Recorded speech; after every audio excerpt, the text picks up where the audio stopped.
Visiting the Central African Republic can be overwhelming. It's a country larger than France, where hundreds of thousands of people live in terror. And yet, the truth is, where I come from, virtually nothing is known about it. I first came here a year ago. My mission this time is to see what has changed and how, and what hope there might be in a country where hope has been in short supply. The Central African Republic suffers from a dismal political history, chronic neglect at every level, and neighbors whose violence and victims overflow the borders. In the northeastern town of Cabo, the plastic sheeting and makeshift huts of a humanitarian emergency have sprung up. People fled their homes because waves of attacks by military, rebels, and bandits.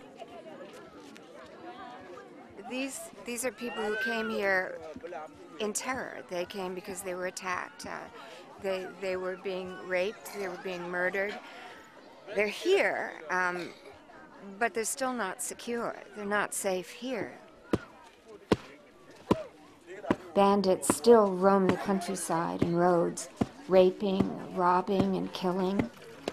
The women have suffered immeasurably, and they tell their stories quietly and in the dark. I just spoke to a woman who, her 5-year-old son was carrying the little baby, and when these bandits attacked the village, the little boy, the 5-year-old, ran, holding the baby, and the 5-year-old was shot and killed.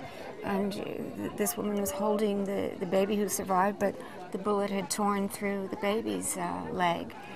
And then in the next tent, another woman, when her village was attacked, she was kidnapped and dragged off into the bush, where she was kept and raped for 3 days.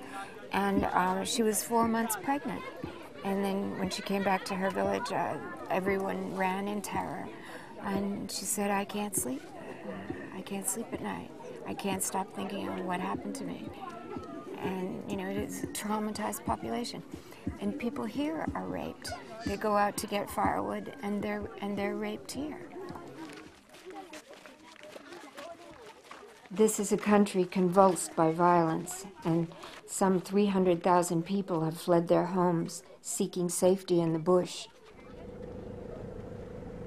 The Central African Republic has vast tracts of land, with few roads and only 7 gas stations outside the capital. This massive dispersal in a land so lacking in even basic facilities and infrastructure means it's far harder than usual for aid agencies to help people. They have, though, got 70,000 children back to school in the volatile border area with Chad through initiatives like this bush school.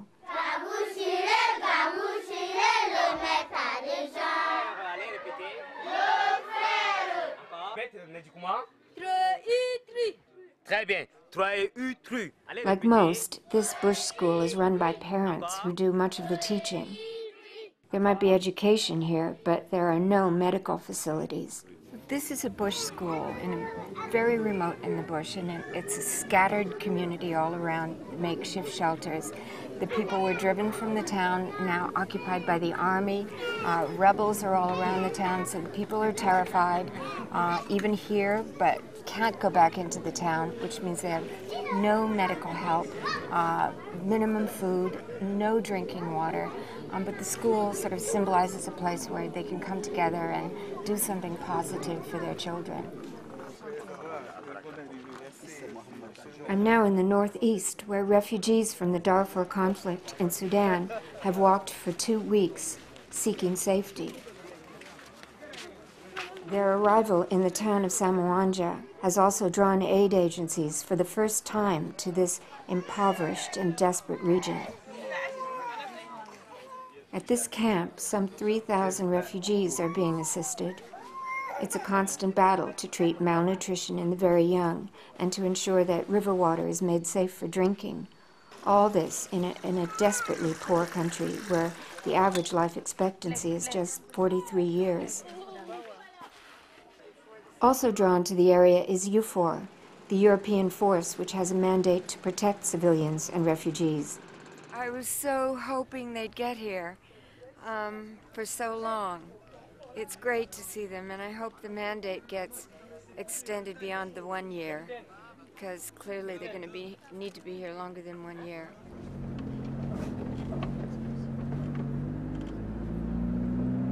The roads are terrible, and during the long rainy season, impassable.